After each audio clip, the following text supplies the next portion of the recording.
Hmm. Right, it's 1:08 on the 22nd of October. This is my first YouTube video. Hello. And I thought I'd do my first video on a review of the 2016 Rocky Horror Picture Show, produced by Fox. I don't want to compare it to the original. It's pointless to compare it to the original because if you want to do that, it's like trying to compare RoboCop to the remake of RoboCop. It just doesn't work. And that possibly gives you a clue as into how this review is going to go. So let's start at the beginning. The Rocky Horror Picture Show, 1973 stage show, originally put on the theatre upstairs by Richard O'Brien. Long history to it, 75.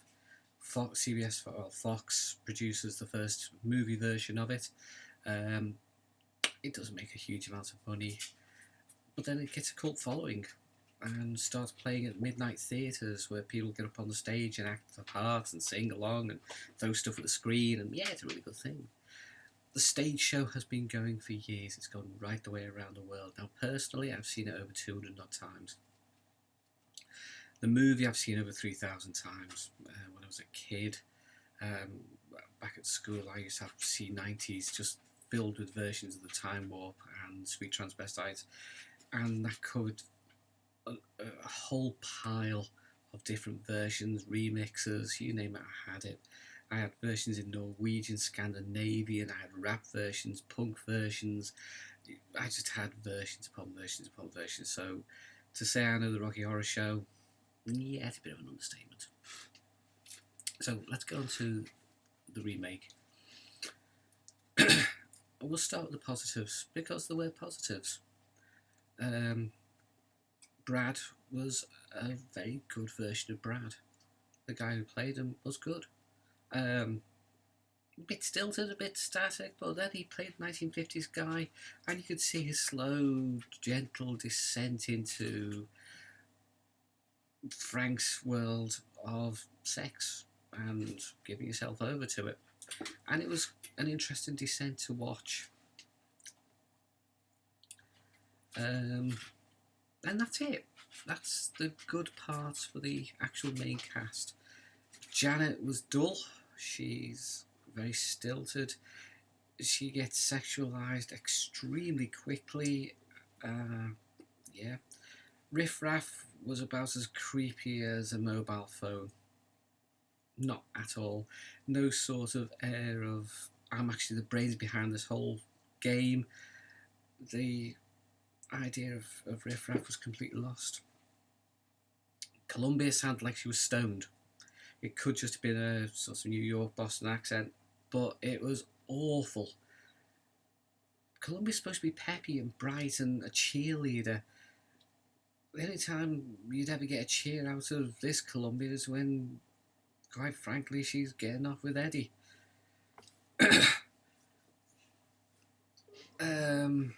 Dr. Everett Scott was alright, but therein lies a problem.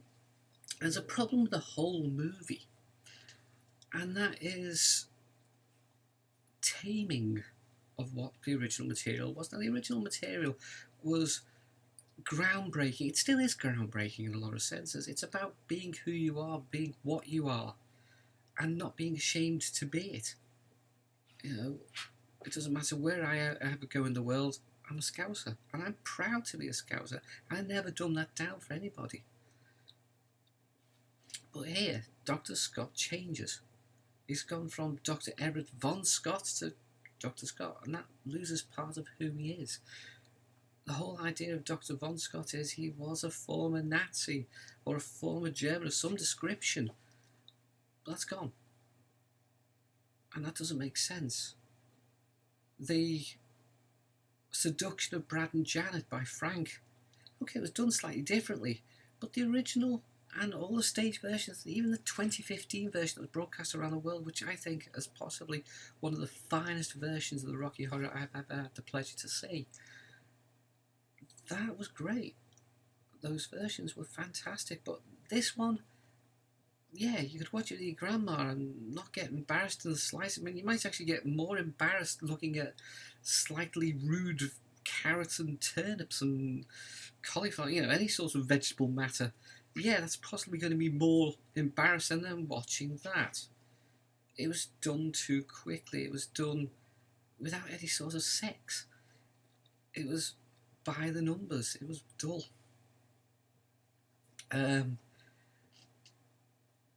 Changing other parts of the movie where there was no necessity to change. For example, it's just one thing. Back last time that Always Look on the Bright Side of Life was released. This is not actually getting off the subject, it's actually pertinent to what I'm talking about. The words are, life you know is a crock of shit when you stop to look at it. And that got changed to life you know is a piece of spit when you stop to look at it. Not a big change, but it changed how the song was, and a lot of people got annoyed. During Planet Schmanet Janet, Frank says, it's something that you'll get used to, a mental mind fuck can be nice. So why does it have to change to be a mind game can be nice? It's different. A mind game is not the same. A mind game is what Alex Ferguson and Mourinho used to play. They're mind games. It's trying to out-psych each other. A mind fuck is something completely different. That's it. Here's a piece of information that is going to completely screw with everything that you hold to be true. That's what a mind fuck is. It's not a game.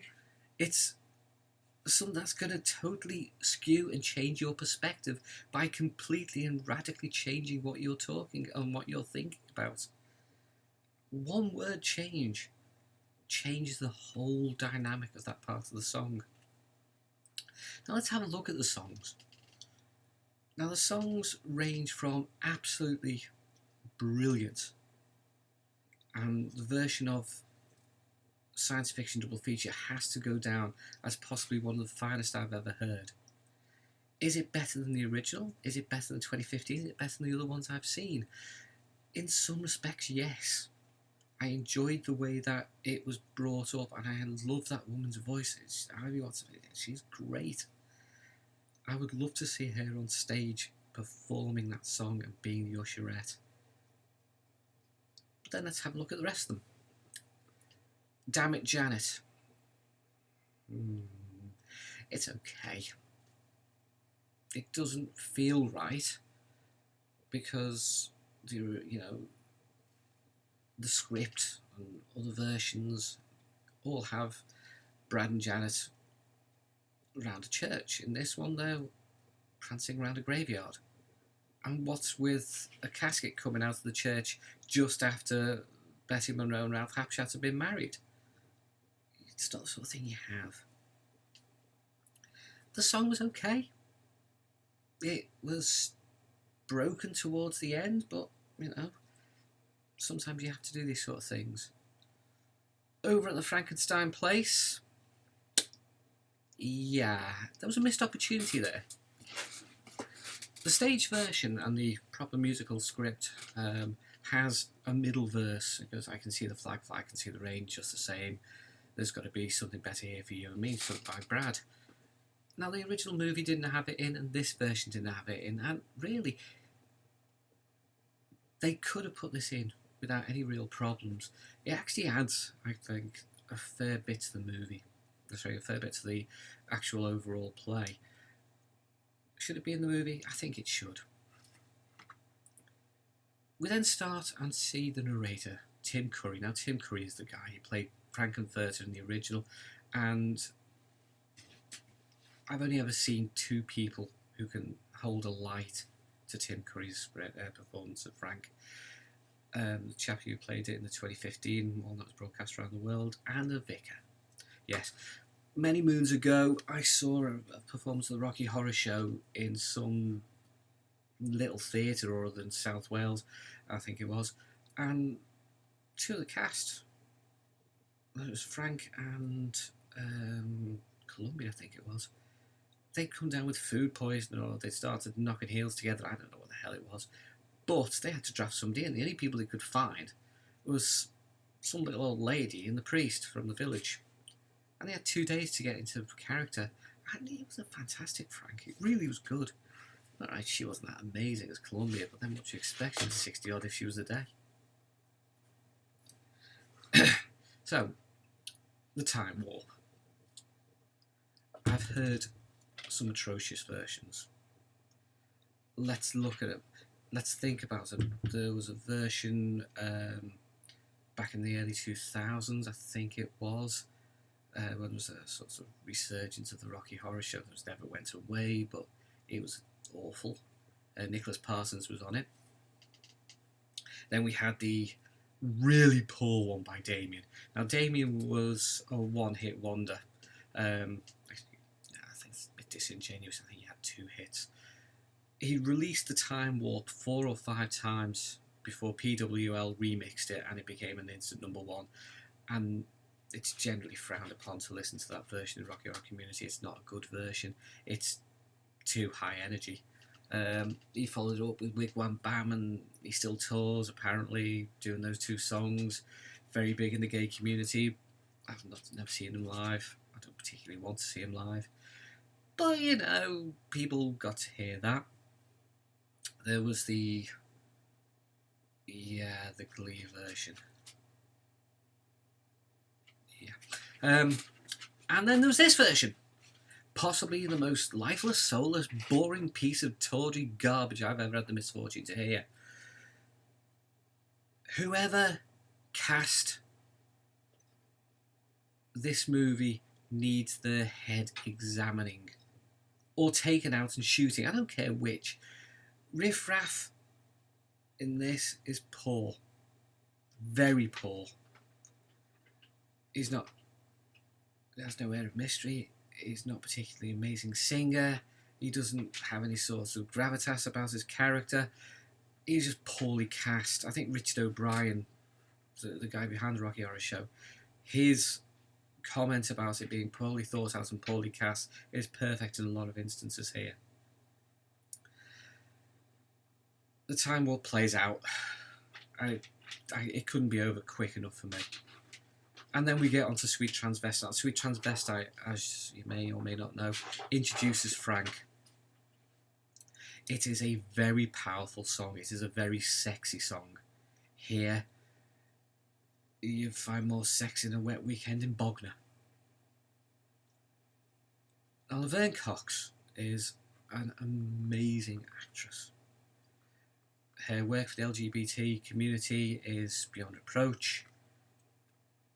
Here, she is badly cast.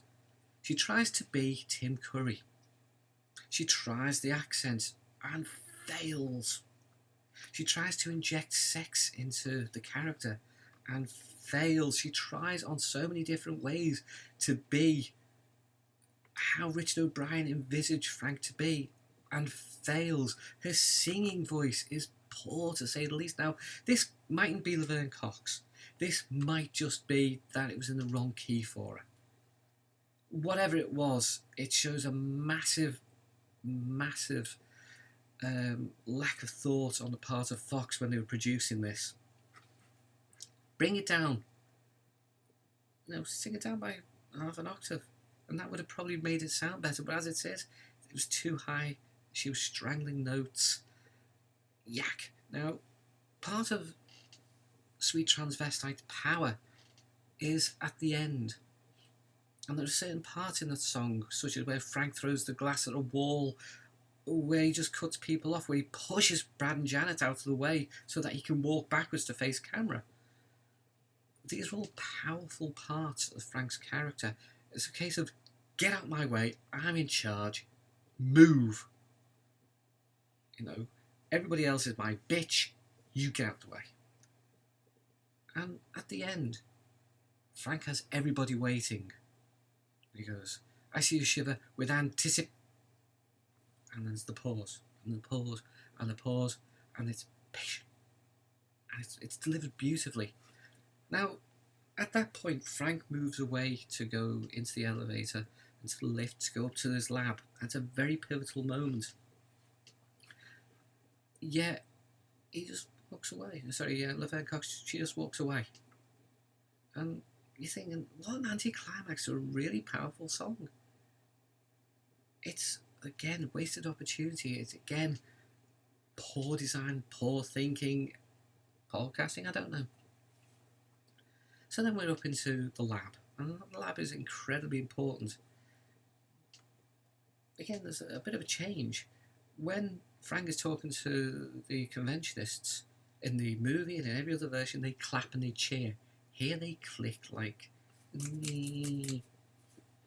there's some knocked back from the 1960s. You know, the mixing eras, and it's just not a good idea. So we start off with Just 7 Days I Can Make You a Man. Again, it's supposed to be a very powerful song. You know, it gets. Sorry, no, make my mistake. It's Before I Can Make You a Man. We've got Sword of Damocles. Now, Sword of Damocles is one of these songs. It introduces Rocky. I'm going back to the original. It's the only one that we can really compare with here. The original was dodgy, to say the least, when Rocky is born. There's dodgy lighting effects. You can see the side of the vat where Rocky is supposedly. Riff-Raff pours various liquids into there to activate him. Here, it's actually an interesting way. Now, Rocky goes to lift it up. Lightning strikes, and as with Frankenstein's monster, Rocky comes up. But the problem is, Rocky's just in a tub of ice cubes.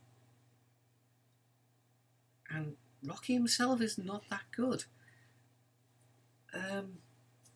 Okay, Rocky is a creation.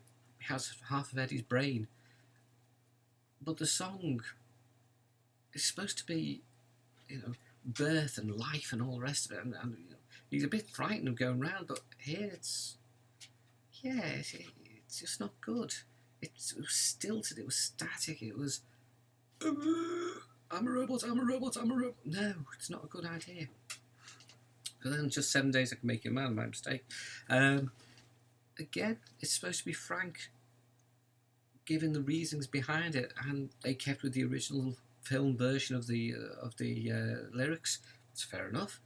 They could have had the stage version, slightly different, makes very little difference. But then we come on to Eddie. And Hot Patootie, bless my soul. Now, Eddie is stored in the freezer. It says so in the script. Here he comes crashing through a window. No explanation of how he gets through the window up to a window which is supposedly on a higher floor, but he comes flying through the window on a motorbike. And gives quite a lacklustre performance. Adam Lambert's a good singer, but here, yeah. Now, go back to this version I saw back in this little theatre down in South Wales. They didn't have electric guitars or anything else like that. They had a guy with effectively two drums and a cymbal and an acoustic guitar and a piano that was a third out. Yet that was a far better version than this. It just wasn't good. And then again, we see the lack of power of Frank. Frank kills Eddie. In this version, he slices him with a knife in front of everybody. And it's not particularly harrowing, it's not particularly anything. It's kind of made for TV. It doesn't give any sort of power of Frank. It doesn't bring him over as a psycho. It doesn't bring anything. It doesn't bring over this, get out my way, bitch, I'm in charge. It says, a bit of a vindictive git, and Laverne Cox is there just, giving all sorts of strange looks to camera. Oh, I'm slightly annoyed. Oh, I'm very annoyed. No, it just wasn't good. We then come to Touch Me.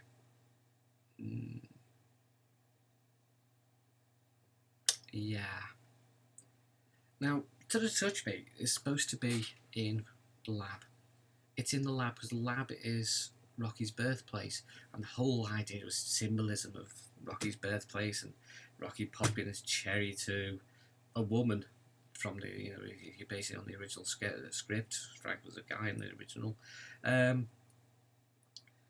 And this time again, Janet's just acting like a complete whore.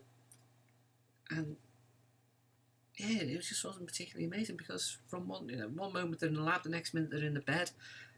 They go through the Brad, Janet, Rocky, Dr. Scott, and suddenly they're back in the lab without any sort of where or why or anything else like that. We then come to Eddie's Teddy. This is where things really start going slightly askew. I've already mentioned that Dr. Von Scott, but here it just loses all steam. It's quite a poppy, upbeat song. Well, it's not upbeat, it's got a nice lively rhythm, but in this one it loses it towards the end. Yeah. Planet Schmanet Janet. The original, there's a bit of a chase to get them up to the lab. Here it's more a bitch slapping competition between Laverne Cox and Janet's character. It's bad. You know, they're messing around with things that don't need to be messed around with. We also have a missed song, Once in a While, which is sung by Brad when he discovers that Janet has been doing the dirty with doing the dirty with Rocky. It's there in all the stage versions. It wasn't there in the original movie version. It's not here in this version. Should it be? Well, they had the opportunity. They missed the opportunity. I'll let it ride. And then we come up to the floor show. Now, the floor show is brilliant. It's an absolute tour de force if it's done right.